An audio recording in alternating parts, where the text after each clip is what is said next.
န်းသီးဟာကျန်းမာရေးအတွက်အကျိုးကျေးဇူးများစွာပေးစွမ်းနိုင်တဲ့အသီးအနှံတစ်ခုဖြစ်ပါတယ်။ဒါပေမဲ့အလွန်ကြုံစားသုံးပါကဆိုးကျိုးများလည်းရှိနိုင်ပါတယ်။ကောင်းကျိုးများ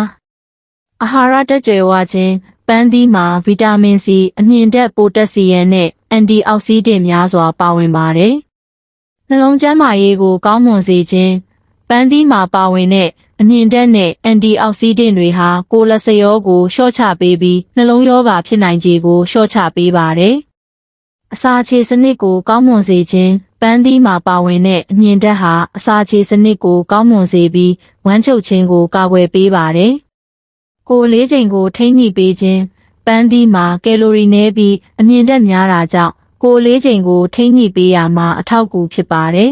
။ဆီးချိုယောဂါကိုကာကွယ်ပေးခြင်း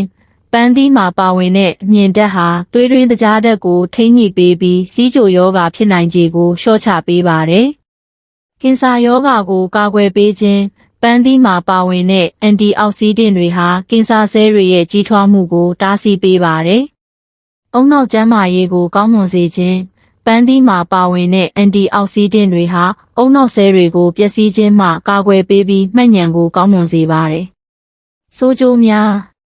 ဓာတ်မတည့်ခြင်းပန်းသီးနဲ့ဓာတ်မတည့်သူတွေမှာယားယံခြင်းအင်ပြင်ထွက်ခြင်းအသက်ရှူရခက်ခဲခြင်းစတဲ့လက္ခဏာတွေဖြစ်ပေါ်နိုင်ပါတယ်။အစာအိမ်ပြဿနာများပန်းသီးမှာပါဝင်တဲ့အက်ဆစ်ဓာတ်ကြောင့်အစာအိမ်ချင်းပြန်ခြင်းအစာအိမ်နာခြင်းစတဲ့ပြဿနာတွေဖြစ်ပေါ်နိုင်ပါတယ်။သွားများထိခိုက်ခြင်းပန်းသီးမှာပါဝင်တဲ့တကြားဓာတ်နဲ့အက်ဆစ်ဓာတ်ကြောင့်သွားများထိခိုက်နိုင်ပါတယ်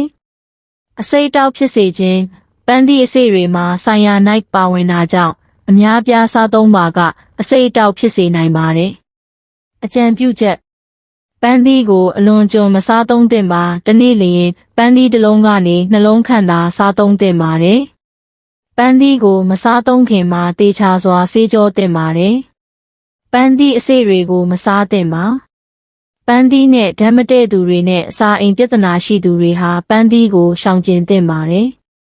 ဒီလိုအကြောင်းအရာတွေကိုကြိုက်နှစ်သက်တယ်ဆိုရင်ကျွန်တော်ရဲ့ channel ကို subscribe လုပ်ထားဖို့မမေ့နဲ့တော့အားလုံးကိုကျေးဇူးတင်ပါတယ်။